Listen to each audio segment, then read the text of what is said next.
Hi there, this is Phil with PhilFX. I've got another tutorial today, and what I want to talk about today is in modeling, one of the things you often do is you use reference images. And as probably most people know, there's pretty much two schools of thought on how you bring in reference images for model. One way is you use the camera image plane and you bring in an image and you put it into the camera image plane. Another way is essentially you either make a NURB or a polygon plane and you use a texture map and you bring the picture in on a texture map. Of those two methods, my preferred method is really to use texture maps because I can take the plane and it's quite easy with the attributes of the shader that I can make things transparent. I can take that plane and I can move it in space, get it out of the way, or I can use it for some comparison. And just overall in general, it's a lot easier to do. But the problem with that is that when you use texture maps, one of the things that you often want to do, in fact quite a bit, is you want to edit in wireframe mode. So when you go into wireframe mode, all of a sudden your textures disappear. And when you take an image and you use the camera plane, you don't have that problem. You can actually go into wireframe mode and your textures will still stay there. So if I had the best of both worlds, what I'd like to do is to be able to use texture maps on planes, but be able to edit in wireframe mode. And that actually is quite simple to do, and you do that using the layer system within Maya. So real quick here, let me show you how you set that up so you can work that. So the first thing you want to do is you take your image planes, and let me select those. So we have a top, front, and a bottom, and you take those selected layers and you go over, you want to be in the channel box, and you go over and you click on display layers and you click this last icon that says create a new layer and assign the selected objects. So we create a new layer, we assign the selected objects. Let me click here and let's just call this reference images. And you want to make this a reference, and if you do that, then you also get the advantage of those aren't selectable, which is often what you want. But you don't want to be able to select that layer unless you actually want to do that on purpose and you want to be able to move it. So making it a reference layer allows you to do that. And let's just go ahead and hit save. So now I have my reference images on their own layer. Because they're a reference, I can go in here and you can see I'm dragging across here. I can't select those layers, which is great. So when I'm modeling, I won't be able to select those. The next thing you want to do then is you select your model. And typically, like everybody, you probably start with one shape, even if you get multiple shapes. But you take the shape that's your model, and let's create a new layer for that. And we go in here, and let's just call this model. And you leave that as a normal layer. Now, here's where the trick is. You can go in and you can right click with the model layer selected. You right click and you say set only selected layers to unshaded. So I'm right clicking and I'm getting that pop-up menu and I select that to unshaded. Now lo and behold, look what you've got. So you've got the model in wireframe mode, and I can go in and I can go in vertex mode and I can grab vertices and I can move those around as I would want to for editing.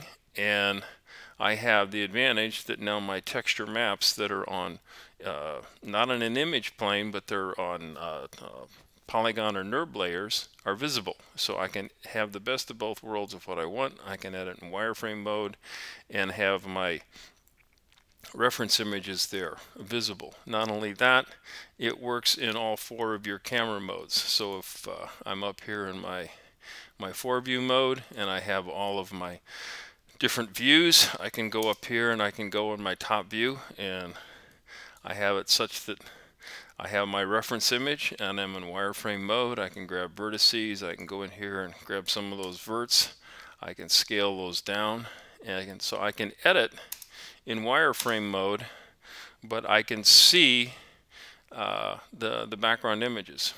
Now if you want to then go back to shaded mode, it's really pretty simple. All you need to do is you go over here and you right click again, and you say set all layers to shaded. So if you set all layers to shaded, you go back to shaded mode, and you can see things in shaded mode. So if you have to insert edge loops or you want to do some extrudes on faces, you can get back to shaded mode. One last little thing, if you're like me and you do this a lot, rather than doing right clicks and pop-up menus, you'd like to have some icons up here on a custom shelf bar, and just go ahead and add those commands. Well, it turns out you can do that quite simple. All you need to do is we go into the shelf editor and we create a new item, and let's call this WF model. Alright, and I'll push that down to the bottom of the stack. And turns out I've preloaded some custom icons. I created some, so we say wireframe. So I have this wireframe mode. And so I have an icon for that. And now we need to give it a command. Well, the command is really quite simple. Let's delete what the default is that comes in here.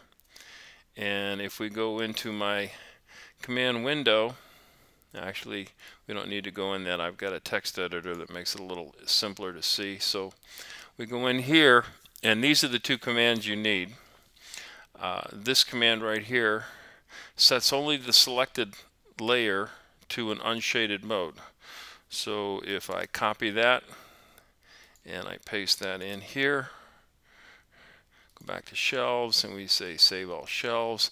Now I have a command for putting that into the wireframe mode. If I go back up here and go into the shelf editor, and let's get a new one, and we'll call this shade, SH model, and I have an icon for that called shaded. Put that in here, pop that down to the bottom, and let's get the command for that. So we'll go over here, and this command right here, this one line, will set all of the layers to shaded mode. So I just copy that, paste it in here, go back in and save all our shelves. Now with my custom shelf, I can pop into wireframe mode, and I can pop back into shaded mode. So I can go into wireframe mode, I can do my editing.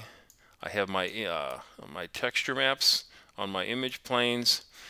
Because they're reference images, they don't get selected. If I want to make them invisible, I can turn them off. Because they're on a layer, I can put them back on.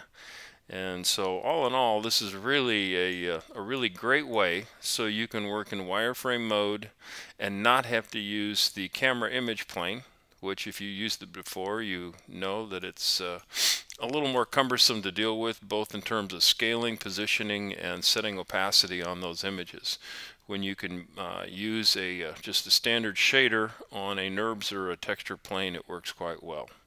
So I'm going to go ahead and I'll take my icons if you want them, and I'll take those short little lines. I'll put that on a zip file. I'll put that on my website, philfx.com.